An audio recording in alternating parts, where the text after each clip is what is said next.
All right. This Let's is get the it going. Domestic Draft Podcast. I'm Evan Bierman here with Dan Sloak. It's going to be a great show today. We're going to be discussing the crazy offseason that's already begun with the Bears with a special guest. Dan, why don't you kick it off? What are you drinking, man? Local here, this brewery, I've never heard of it before, but I stumbled upon it today, bringing my wife's car into a shop. I looked for breweries around there. It's called Hopnonymous, a play on Anonymous. They even have the Guy Fawkes as kind of like their logo as well. And the story behind them is that they used to be kind of a private label producing brewery. And what that means is they were producing beers for restaurants and or like brew pubs that couldn't produce it themselves. And then they'd slap their logo on and they'd take credit for it, right? So they did that for a little bit. And then just about 2 years ago, they went public with the name Hopnonymous. They're called Hopnonymous Brewing Company. They're over by Convoy Street here in San Diego. If you know that place, it's like a huge Korean foodie breweries, a lot of industrial areas. It's a really cool place here in San Diego. And they have a nice warehouse tasting room. Their owner is Remy Zarita. Their head brewmaster is Hunter Mannix. They kind of came together with this idea, both being kind of in the industry, but it's a really cool spot, small. I have the beer that I'm drinking is called Let There Be Cake. And on the bottom, even like the sell by date, it's called Off With Their Heads. And it's on here, you know, they give the description of it. It's a raspberry, blackberry, blueberry, key lime, graham cracker, cinnamon, and vanilla cream cheese tart.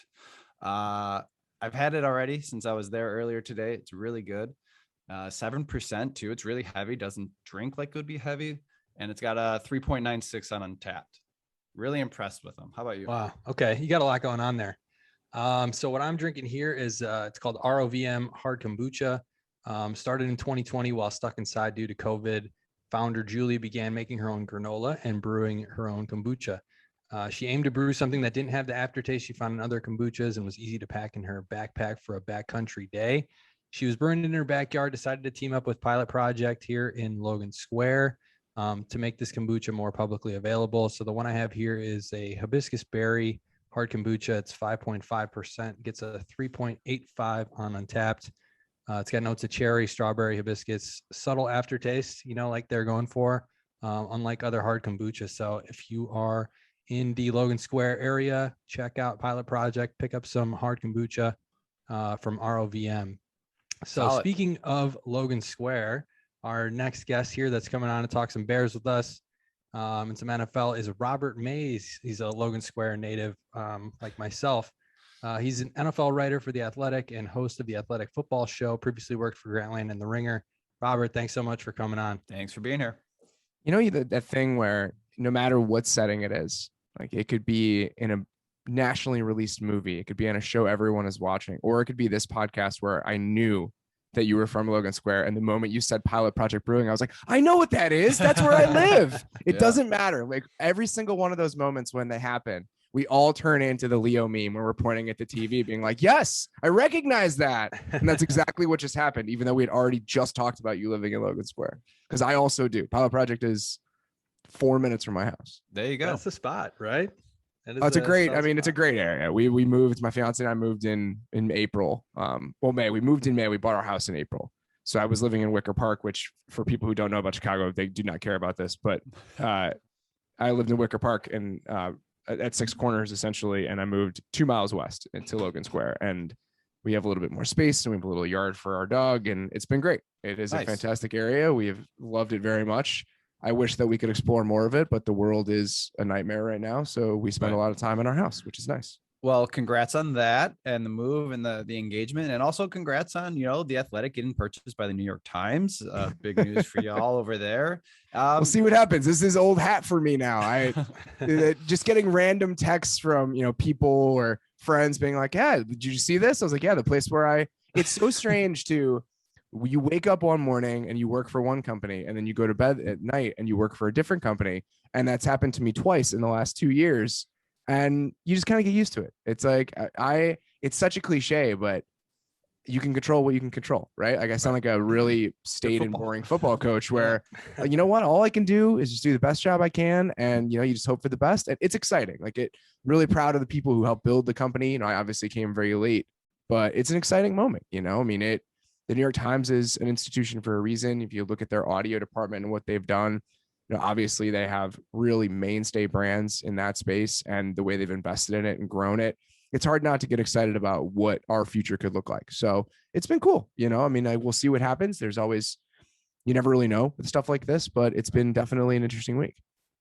Yeah. So going off of that, you're kind of just saying where you're at now in your career. How did you get started? Is this something that you have always knew you wanted to do as a kid? Did you play the sports that you're covering and kind of just fall into it? What happened there? I knew I always wanted, always maybe strong. I'd say I was actually talking to a high school kid about this a couple weeks ago. My sophomore year of high school is when I think I really kind of settled into, I want to write about sports. And this was like 2004 or so, 2003, 2004. And that's when Bill Simmons was like the thing on Page Two. He was just this celebrity sports writer. And I remember reading Bill Simmons back then and just kind of thinking, man, this seems amazing. Like he gets to write about sports and this is what he does for work. And I fell in love with that. And at that point I was reading the local sports section and, Chicago Tribune writers, like, Brad Biggs, the fact that he and I are like buddies now is like very funny to me, because all of those guys are people I used to read back in the day. And I kind of fell in love with that idea of writing about sports for a living. And even at that point, I was like, I want to go to Mizzou. Like they have the best sports journalism, like they have the best journalism school in the country. It's not that far away. And that was what I had my heart set on. The next couple of years, I figured I would do that. I went to Mizzou for journalism, kind of fell out of love with it, to be honest with you. I was like intimidated by the kids who really wanted to make a difference in the world. I was like, I kind of just want to write about sports. It's not that serious. And I stopped doing it. I was going to go to law school, was my plan. About a year or 2 years into Mizzou, I was going to transfer from Mizzou. My dad essentially told me to go to hell. He's like, you're not doing that. So I stayed. And as part of getting my degree, I had to work at the paper. Because in order to do it, I wanted to get a journalism degree from Mizzou because it's still the best degree you get from the school. I thought it would look good on applications, whatever. And my first semester there, working at the paper, I covered local high school football, whatever. And I really liked it. Nice. It was that moment where it kind of all came full circle. I was like, there's a reason I wanted to do this, because I'm drawn to it. Like there are aspects to it that I really enjoy. And then I spent a lot more time around the paper than I actually needed to. I did a second semester there when it wasn't a requirement. I covered the Missouri football team. I had really, really good mentors at the paper and at the school that are, still I talk to now. And from there, I got an internship at the Boston Globe. I originally applied to a bunch of newspaper internships just as a stopgap before law school. And of course, I went there. I worked at the Globe. I loved it. And I got a job at ESPN coming out of the Globe. I went to work at Grantland. I got an email from Bill Simmons randomly one day while I was working at the Globe, offering me a job. And he said he was starting a new site. And he said, would I be interested? I was like, absolutely, I would be. And so that was it. And I moved out to work at Grantland when I was 23. It was March of 2011. And we had a staff of like 3 people. Wow. And that was it. And now your pinch me like moment, right? Like the guy you were reading in high school sends you an email. Hey, you want to come work for me? It was crazy. I mean, I still remember that day vividly. I met him. It was my second day at the Globe, I think, second or third day. I was covering the NBA finals. It was an awesome job. It was such a sweet job for a young kid. Yeah. And they were playing the Lakers in the finals, and I was kind of walking around before the game, and he was sitting there courtside, and I remember going up to him, and I was like, hey, I just wanted to introduce myself. I'm Robert Mays. I'm the intern at the Globe. Like, I'm such a huge fan. I really appreciate your work. And And we talked for a little while, and he was polite in the way that Bill can be when he's, just being like a famous person. Yeah. He's like, oh, where, when did you graduate? It's all this other stuff. When's your internship over? The business is okay. I'm sure you'll be fine. And I walked away, and I was like, if I left it like that, I would just never be able to forgive myself. Like, this is my shot. And I went back. Turn back. Yeah. Turn back. and I asked him, I was like, I don't know how long you're here. You're in town. I was just like full of piss and vinegar at 23, man. I thought I was like, and I was like, I don't know how long you're in town, but would you want to like go get lunch? Like I invited him to like take him out to lunch with me. And he, again, very dismissive in a polite way. He's like, when I'm here, I have to see family, which at this point I know is true. Like his dad lived there and whatever. He's like, but here's my email, email me anytime. And 2 months later, he sent me that email. He noticed the story that I wrote. He remembered that I was this really ballsy kid who came up and offered to take him to lunch. And that plus the story was enough of an impression from him to be like, listen, we have a job for a young and hungry guy. That's literally what the job was called. And he invited me to come take it. And I did. And now that was 12 years ago now. So here we are. Wow. So what kind of advice would you give to somebody looking to kind of make it to where you're at or break into sports journalism? Is it ask that question that you think shouldn't be asked, or is there like, more to it than that? The number one thing I always tell people is be annoying. Yeah. Be annoying. Never worry about how you're going to come across to people. And I honestly say it as much to give myself the advice as I give it to other people, because I struggle with that in my own life. The world of journalism in general is very forced and very fake in the sense that the relationships and the interactions that you're engaging with don't exist in the real world. Like these kind of symbiotic things of like, you're going to give me information for no reason and I'm going to talk to you. It's very forced, and you have to kind of force yourself onto people in a way that can be uncomfortable. And you have to kind of work through that discomfort. And I feel like that is something I struggled with when I was young. We all have this inherent need for people to like us, and trying to work through that at moments where you become uncomfortable with it is really important. And I think that I struggled with that when I was young. I still struggle with it now, but send that extra email. Always send that extra email. Always make that extra phone call. And in every way, when you're starting to do stories, always make the extra call. If you think, do I really need to talk to that person? Yes. Like you absolutely should try to talk to that person. Every single time you do that, it's going to be worth it. So that's just kind of push through those moments of discomfort is what I tend to tell a lot of people. And the other thing that, the kind of bit of blanket advice I would give anybody in this world is just consume as much as you can. I had a kid reach out to me yesterday who was in grad school at Northwestern. He's like, I'm burned out. I can't watch another football game. I'm like, I don't have any ideas. What would you do? And just go read a book about football. Go read a book about anything. Go read something. Go watch something. Because those moments where you feel like you can't consume anymore because you're so burnt out, you got to push through that. Because the moment you kind of engage with something else, the gears are going to start firing again. So I think that's what I would say. Just be annoying, make that extra call, push a little bit more than you might feel comfortable with, and always be consuming stuff. Because the way to become a better writer, the way to become a better anything is to consume other people doing it at a really voracious clip. That's great advice. And also have the turnaround run back moment, like every good movie. You never, you never want to regret what could have been. That's just great. I'm visualizing you on the court turning. It's very cinematic. It's like slow motion, the song's playing. When I was 23, I thought that everything in life should be like that, right? Movie, like we should all have these like epic cinematic styles of our lives. And now I spend a lot of time with my dog on the couch, just eating yogurt and like being a sad person. So, do you engage in trolls? I mean, now that the way people consume is mostly online and usually there's a comment section, do you do any participation in that, specifically maybe on social media as well? I try not to. Sometimes I let it get to me a little bit too much. I think I'll be more than honest with that. I shouldn't respond to some of the things that I do. I think that I have done a much better job of kind of being like, just showing some empathy in those moments. I try to be like, my brother like consumes sports media. Like, are these people really that different from him where he has sports opinions and he's willing to kind of share them? Again, it's like an artifice of who you are in real life and who you are presented through your work. And I think people just kind of think that they can say anything to you with that little space of the internet that exists. They don't mean anything by it. And I think that at times we kind of get worn down where you kind of see the worst in people, where you like, somebody will say something and I'll just assume they're trying to be a dick, when in reality, like they're actually asking an earnest question. I think that it can go both ways, where you get so worn down by it, then you start to fuel it being a negative interaction in a way. So I try not to dig too much into it just because I don't think it's good for my mental health. But I feel like sometimes I can, pour as much fire on it as I can be the one that it's like, that is not stoking that kind of interaction. So speaking of not good for your mental health, did you catch any of that Bears press conference? I certainly did. I certainly did. Just switching gears to the Bears here, I guess, like, what do you think about Ted Phillips still being involved in this search and just his presence on that, on that call in general? This is why. I can understand wanting him there from the business side of things. I think that when you have people you trust, I understand how that there's a certain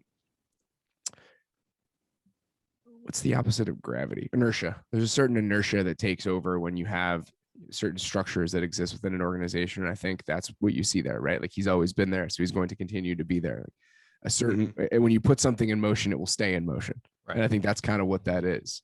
On the other side of it, it's, you just hope that, I talked with Amy Trask today on our podcast for the show that's coming out tomorrow. We were talking about how the general manager has to be different things for different organizations because it depends on what the other structures in the organization look like. So if you have a place where you have a president of football operations, or you have somebody who's more of a manager and an overseer of certain aspects of the organization, the GM can be one thing. If you don't have that, if there's a vacuum there, then the GM has to be everything. And I think that's kind of what you come away from with that press conference, is that whoever the general manager is for this team isn't just picking players, right? Like they have to set the vision for the football side of the organization because no one else has one. Yeah. No one else is going to do that.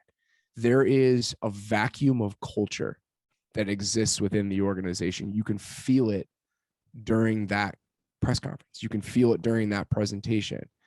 I think that George McCaskey is a man who means well and really wants the Bears to be good and has no idea how to properly set that up.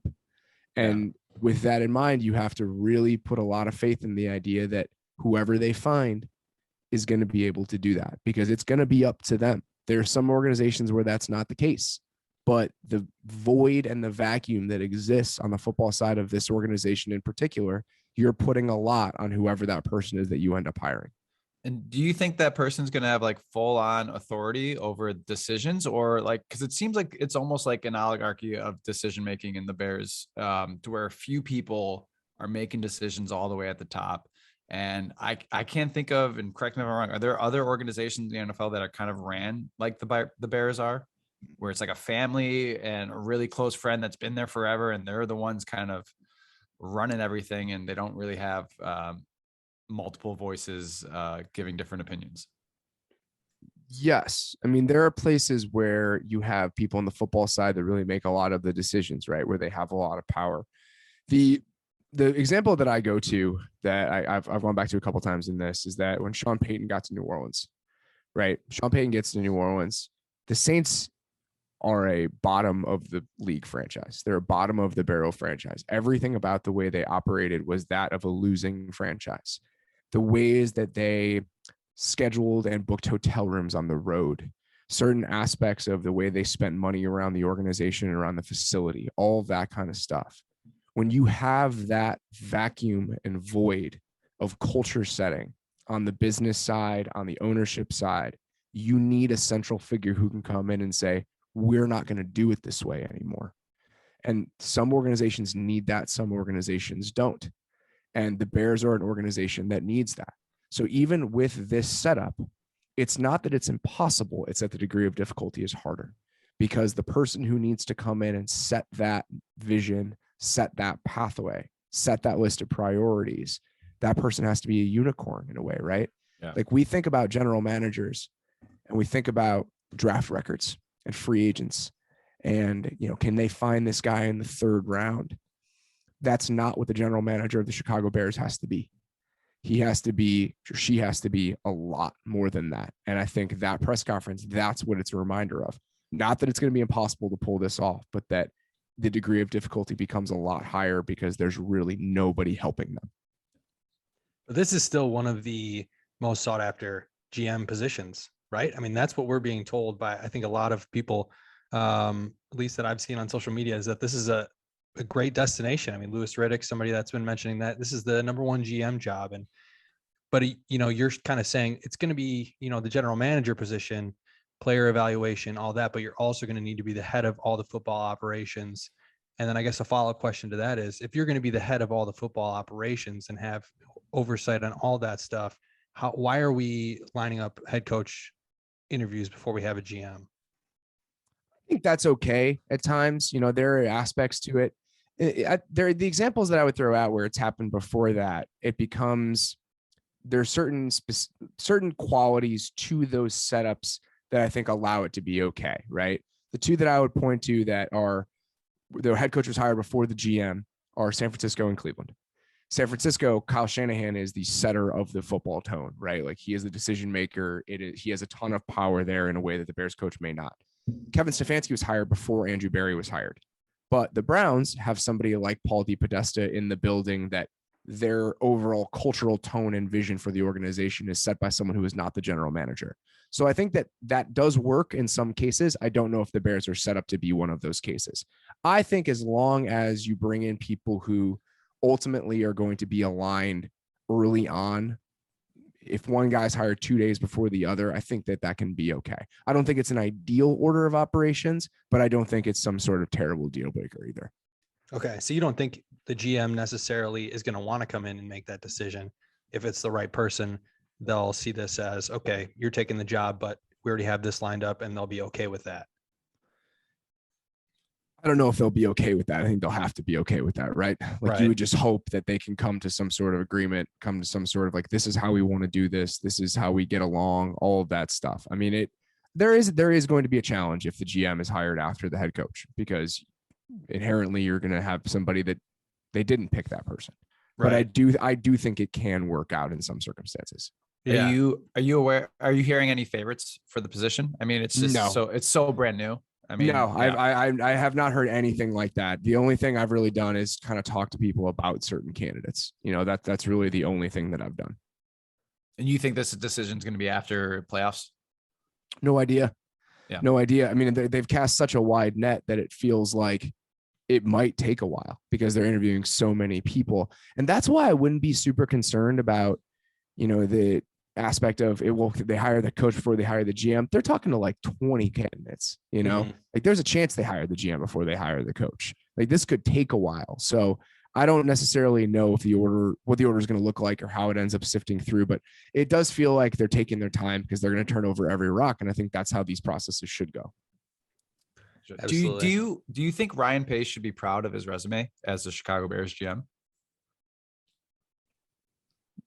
Probably not, right? Like when you don't get the quarterback position right for so long, I think that it's hard to be proud of the work that you did overall. And, he did a fine job, right? Like there wasn't a total disaster. Like they were around 500 for a good portion of that time. But I feel like, to go back to processes, right? Like all I want, if you look at the teams that are successful, if you look at the teams that I think are model franchises in the league, and I've said this a couple times this week, and I truly believe it, it's harder to win 9 or 10 games every single year for 7, 8, 10 years than it is to win one Super Bowl. It's harder. It's harder to be a sustained franchise that sustains success over time.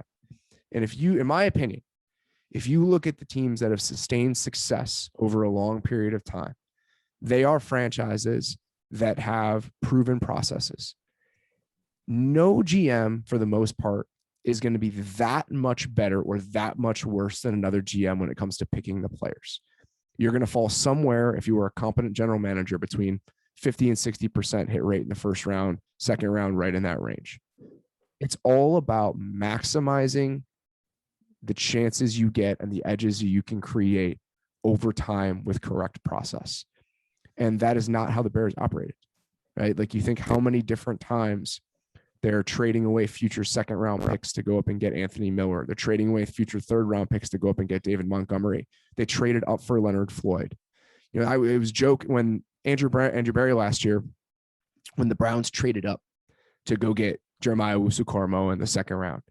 Andrew Berry's press conference that day opened with a joke about how shocking it was that he traded up in the second round for a linebacker because it was so out of character. That's how defined their processes are in how they go about this. And that to me is the distinction. And when you look at some of the candidates that the Bears are interviewing right now, there are 2 guys from the Browns and there are 2 guys from the Colts. Neither of those teams have won Super Bowls. But I think if you look at the processes that go on there, if you're familiar with the thinking and some of just the overall attitude and mindset that permeates the football side of those organizations, the processes have been correct. They're patient. They understand value. They understand making smart bets for the right reasons, even if they ultimately aren't going to work out sometimes. And that's what I want. I just want a front office that is going to consistently make those right bets and consistently follow patient, sound process in building it. Because if you do that over time, that's the way you can build a consistent winner. Like, you just look at what the Ravens have done over the past 10 years and just think about, and I think the Cowboys are another really good example and an underrated example, where you have a team that doesn't spend a lot of money in free agency. You have a team that drafts, develops, and when their players get signed away, they get comp picks and they do it all over again. You just feed the beast and you feed the machine. And that's how the machine sustains. That's how the machine keeps running. And that's not how the Bears were built. They would chase these shiny objects. They would be convinced that I know best. You know, I know this guy's going to be a star. I trust my scouting. I do all of this. That's not real. Like that, none of that is real. You do not know better than anybody else does. And I think that is the most important part of this, is really showing some humility in the process and understanding what you don't know and checking what you don't know. And I think tapping into some organizations that have operated that way is really, really important. So which one of these candidates is your pick? And who do you think's the best fit? I guess. I really don't know. Like, I honestly don't know. On the scouting side, I wouldn't pretend to know these guys. You know, like, I've done some initial due diligence on some of them, just talking to people that I do know about them. You know, Quessy, whose last name I do not know exactly, from the Browns, who's on their personnel side. You know, I've been told that he's incredibly emotionally intelligent, really smart, very good in terms of like collaborative thinking, a big picture person. Glenn Cook, who is another person from Cleveland, is more of an insular football guy. So two very different sorts of personalities and approaches within the same organization, which I think, you know, what do you want? What do you want your GM to be? Because whoever you choose among those two, just as an example, you set up your franchise in very different ways. Right. So I think it's about what you want out of that job. You know, Morocco Brown, who is the Colts college scouting director, what I like is that he spent time as a pro in pro scouting for a long time before he ended up scouting college players for the Colts. And one of the reasons he did that is to have a varied background in order to have a better sense of how different sides of the football operation operated. And I think that's really important. And going to the coaches, that to me, if I were building a list or like a set of qualities that I would want my head coach to follow, the first would be culture setting. It would be leadership. It would be, how are you going to set the organizational tone for what we look like every day? What kind of players do you want? How do you want to interact with your players? How do you want your players to interact with you? How do you want your staff to interact with your players? How are you going to interact with your staff? What sort of mindset are you going to create in the building? That would be number one.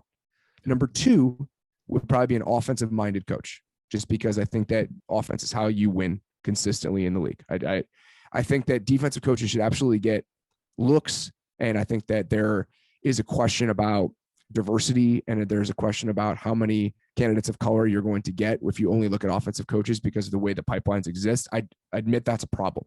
But I think right now, if you're an organization, the safest way to win a lot of football games every year is have a good offense. And if you hire a defensive-minded head coach, your offensive coordinator can get hired away the second that he's a good.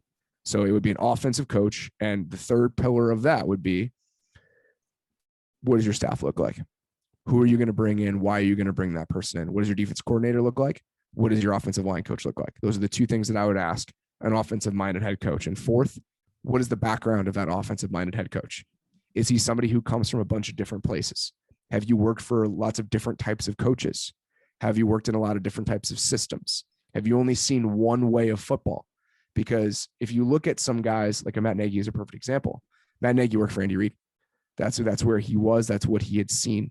And when you haven't seen different types of things, I've said this a lot this week, coaching is problem solving. And if you haven't seen a lot of different problems, you can't solve a lot of different problems. And I want somebody who's seen football in a lot of different ways, because that bag of tricks and that bag of solutions becomes deeper. So I would, instead of picking which candidate I like the best, I would graft those qualities onto the list of candidates and say, who fits this resume? And that I would go from there. Okay. So that kind of rules out a few candidates, I guess, for the head coaching position, right? I mean, if you're looking for an offensive minded guy, there's a few names there that, Leslie Frazier, is that somebody that you want in there? Todd Bowles. I mean, he's been around the league for quite a bit of time here, but those are defensive guys. The number one quality is the culture setting part. So If you feel like there's somebody on that defensive side that blows you away enough that he is so good at that you can overcome some of the other sides of this. It's kind of how I felt about Brandon Staley last year. I think that Mike Tomlin is another very good example of this. There are exceptions. So if you feel like there's one of those defensive guys who does check that box hard enough, then I wouldn't necessarily rule them out, even if that would be a high bar for them to clear in my mind. Okay. So why do you think Jim Harbaugh right now is the odds on, if you're going to gamble, if you're going to bet on this, Harbaugh is their favorite for the Bears position right now? Is that strictly smoke in the media, big name, Chicago ties, or is there anything there? Like, Doesn't even have is an that all? interview yet, I think that he's huge in culture, right? You put that guy in there, you get that old flimsy Chicago Bears hat. He doesn't eat scared birds. Becky's. He drinks milk. Like, you know what I mean? Like, is that why? He's a huge culture guy. I mean, I think it's because he's done it before, right? I mean, when you have somebody with a track record of success, you know, he did really well in San Francisco for several years. I mean, that fizzling out and that coming to an end was as much about the relationships there as it was the job that he was doing. So people like proof of concept, right? There's a reason that Mike McCarthy is the head coach of the Cowboys right now. There's a reason that Doug Peterson is going to get a bunch of different interviews. It's because when you've seen someone be a head coach and when you've seen someone be a successful head coach, it's a lot easier to sell yourself on that idea. There's a lot less imagination involved. And I think that's the case with Harbaugh, where you've watched him go to Super Bowls. You've watched him win a bunch of games, and they did it in San Francisco when they were a moribund franchise, right? They were one of the worst franchises in the league when he took over. They were at an extremely low point. And when you've seen somebody kind of lift a team like that, that's what you want when you're trying to lift your own team. Yeah. What about two top offensive coordinators here? You know, if you're looking at offensive minded head coaches, potentially Kellen Moore and Josh McDaniels, two names I haven't seen. You know, none, you know, not with the Bears. I don't know if either of them have been requested to be interviewed by any other teams, but do you think the Bears eventually reach out to either of those two? I think they should at least reach out to Josh McDaniels. I think that Josh McDaniels is an interesting candidate. You know, what happened with the Colts is a lot of teams are going to be scared off of that, right? Like, he would be on everybody's list if it weren't for that. And if it weren't for this feeling that he doesn't really want to leave New England. And I still think that you should talk to him. You know, when he was doing some interviews, I think Albert Breer reported this, you know, when he did some interviews last cycle or 2 cycles ago, it was 2 cycles ago, his defensive coordinators that he wanted to hire as co-defensive coordinators were Jonathan Gannon and Brandon Staley, right? And Brandon Staley, we know what happened there. And I think that you want somebody who has a really good idea of what that staff is going to look like, who's going to come with him. I think that Josh McDaniels as a second chance is a bet that I would probably make as an organization. You know, the culture part of this was apparently very bad the first time around. He was young. You learn a lot.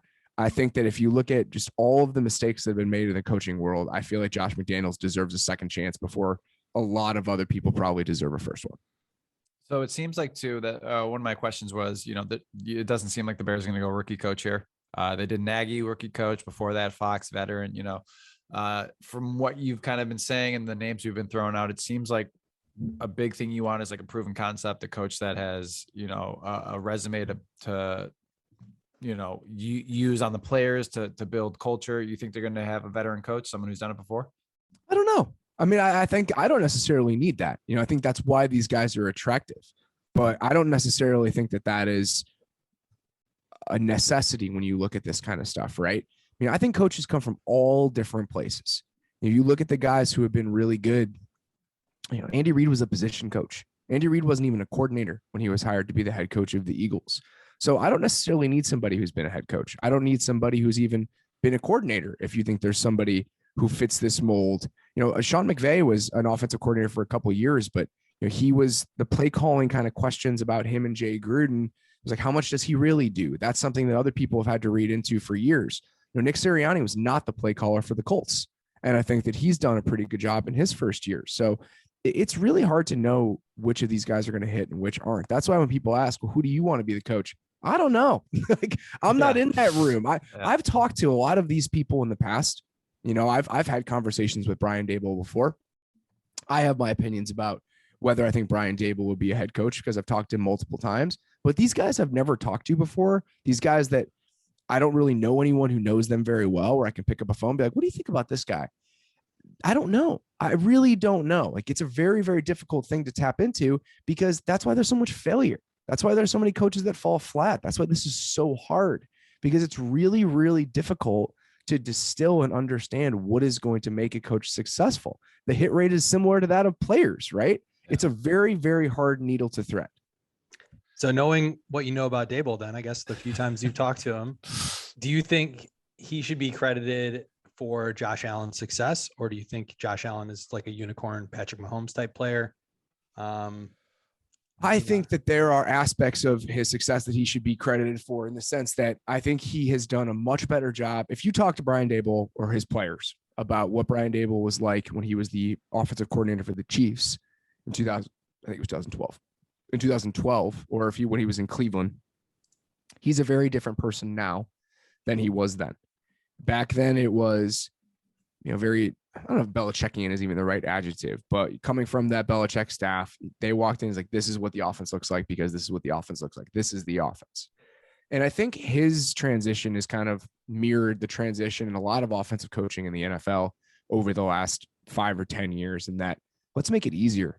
Why would we try to force this when we can listen to people? We can put them in positions that make them comfortable. We can gain their feedback. I think he's done a much, much better job of that.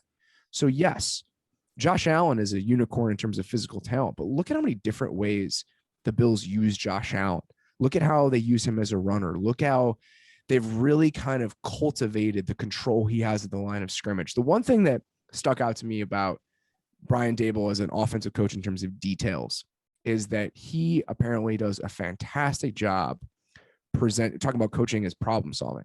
He does a fantastic job of presenting kind of protection issues to the offense, right? Like they'll attack you here. This is our solution for here. If they're going to do this, this is why we want to do this. And he spends a lot of time developing that. That helps Josh Allen. It doesn't matter if Josh Allen has all the physical talent in the world. When you have that help at your disposal, that's going to make you better. So it's always going to be a little A, a little B.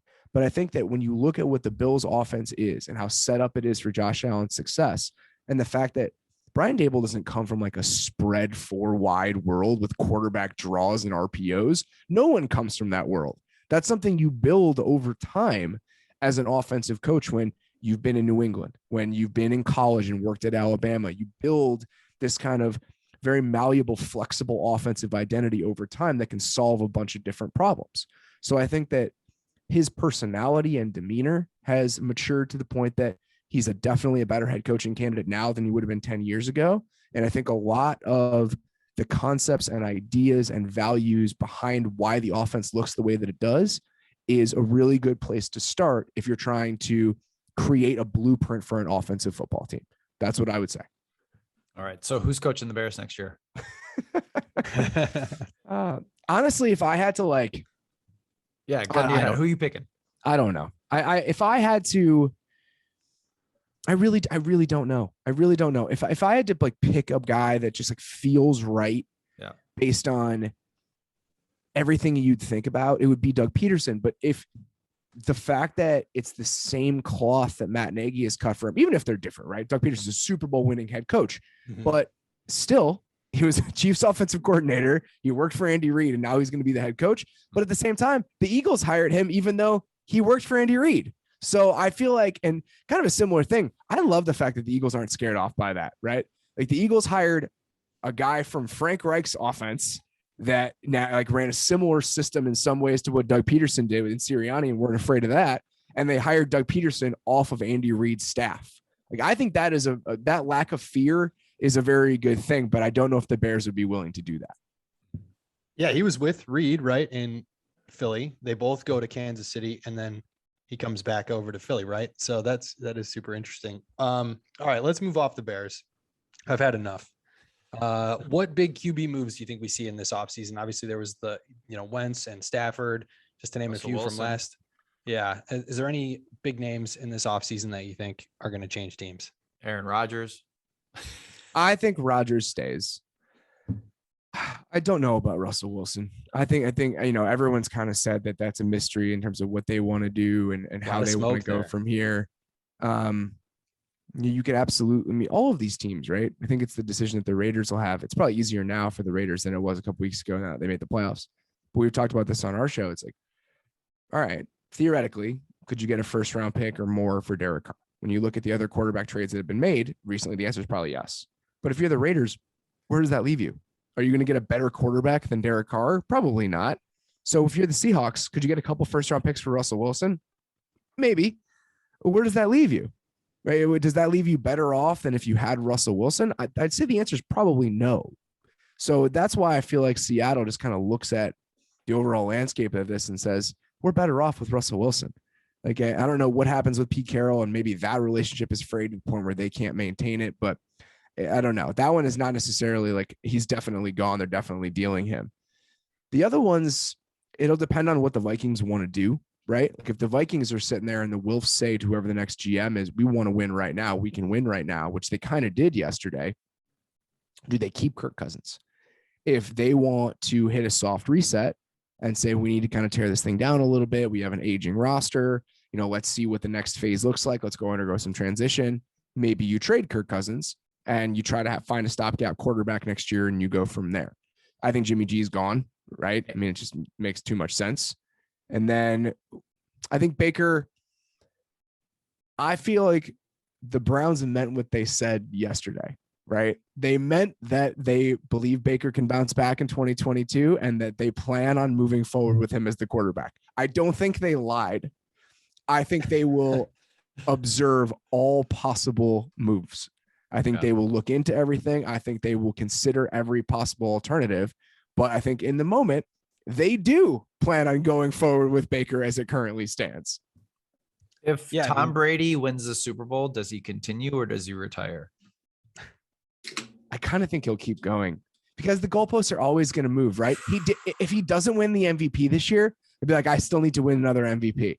Yeah. Like, well, I mean, we cannot ascribe normal human motivations to him, right? I mean, because everything, what we construe as success and what we construe as the pinnacle of human achievement is different than it is for him. Like, it's always going to move. I'm a habitual goalpost mover. Like, I've just a consistently malcontented person, but with him, I think it's even more ridiculous and unhealthy. So I have no idea what to make of him and where he's going to go and why. Okay. And what team's going to sign Antonio Brown next year? A really, really stupid one. Someone will though, right? Like, remember that movie Liar Liar? Yeah. Oh yeah. Where Jim Carrey beats the hell out of himself in the bathroom and he walks in. I'm kicking my own ass.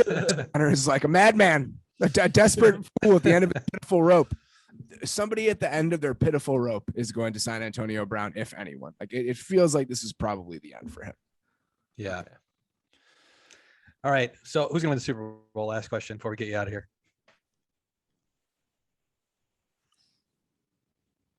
Oh, long pause. TB12. I really don't know. Yeah. It's a tough one this year. It's been a wild season. I said, here's what I'll say. My preseason Super Bowl was Bills Packers. I still am picking Bills Packers. Like, whenever my Super Bowl pick from before the year is still alive at any point in the season, I feel compelled to roll with it. So that's what I'm going to do. Like, I'm going to still roll with Bills Packers. I think that is, I feel more than comfortable with that. And the winner being? I was trying to get out of the question. That's why I was framing it that way. That would be a great matchup. Chicago native. You're going to pick Packers, aren't you? I'll pick the Bills. So I'll continue to pick the Bills.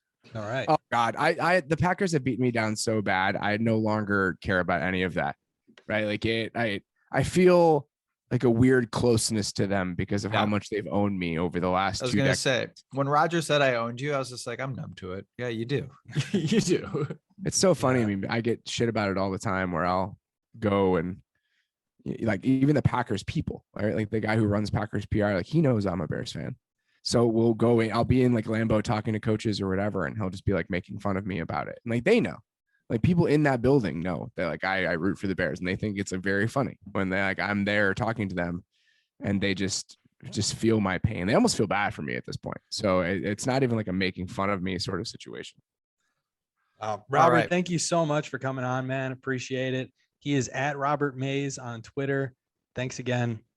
Yeah, And, check out the really appreciate your podcast time. too, right? The Athletic Football Show. Get it on all your platforms. Anything else you need to plug for yourself? That's all we got, man. I'm taking Thursday's show off because I'm a little bit under the weather, but other than that, we'll be back Friday with a deep dive on all of the wild card games. Me and Nate Tice. The show is 5 days a week. This week it'll be 6 days a week. So there's a lot of them. There are a lot of them available to you. If you want to hear hours and hours and hours of football talk, we've got you covered. Love it. All right, man. Thanks for being here. Really appreciate Absolutely, it. guys. Talk to you. Yeah. All right. Again, thanks to our guest today, Robert Mays. A lot of fun there talking all things NFL, focusing on the Bears. Again, check him out on Twitter. Check out his podcast as well, The Athletic Football Show. All right. Let's move on. We don't have too much left, but I got a would you rather question. All right. I love it. And I know we're going to try to make this a new segment, and I just thought of it. And I don't know if it's going to be easy, if it's going to be hard, but hear me out. All right. All right. So would you rather, Evan? All right. Would you rather have to travel every single month, different state, internationally, and make $60,000 a year? So you're traveling a lot. You're only making $60K. Or would you rather make double, $120K, but you can't leave your city limits for a year? For 1 year. Yeah. So you're traveling all year, making 6K or 60K. You could be going to awesome places all throughout the world, or you're stuck to your city for a year, making double. Okay. If it's stuck in place for a year, making double, I've done that for a couple of years here with COVID. I feel like I could not travel, but no, I'd prefer to travel. I think if it was like I can't ever leave my city and I can make, 200,000 or whatever, I'd still want to be able to travel and see different places. What about you? Do you have a clear answer for that? Yeah, I would do the same with travel. I think with the idea that making half of what you could, but gaining experiences of where you're going as well is, you can't put a price on that. How was that? I came up with that, but before the show, was that a good question? Was it a bad question? Yeah, not bad. Fire them off every week. I love not it. Bad. All right. Would you rather? Stay tuned. Section. All right, Dan. Let's get into the wild card now. Let's get your picks for this week. How'd you do last week? Not good. I think it was my worst week of the season. And if you listen to last week's episode, you kind of gave me a little shit at the beginning. You're like, yeah, you're picking a lot of like underdogs, a lot of contrarian picks, and came to bite me in the ass. 7-9. It's weird. It was week 18, a lot of teams resting guys and stuff. So there were some, never know. Yeah. Weird results that I did not see coming. Yeah. All right. So let's look at the wild card game starting on Saturday. Raiders at Bengals. Bengals. Love that team. Yeah. It's a good looking team going in the playoffs. Patriots at Bills. Should be a good one. Wow. Bills. Okay. Eagles at Bucks. Buccaneers. Yep. 49ers at Cowboys. Oh, man. Why do I think the 49ers are going to upset them? I feel like that's going to happen. 49ers. It's a wild card. Wild card 49ers. Weekend. Steelers at Chiefs. Chiefs. Okay. And then the Monday nighter is Cardinals at Rams. Cardinals at Rams, Arizona. All right.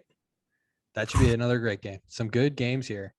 It's nice that football's still going on after fantasy's done. Like you get so invested in fantasy and you look forward to all the games every single week. But now, like this was the last week was the first one without it. And I caught myself really not watching a lot of the games because I didn't have that, vested interest. And now it's playoffs. So now I'm like back in. These are all going to be great matchups, hopefully. And it's fun to watch that kind of, win in advance kind of playoff atmosphere. Yeah, absolutely.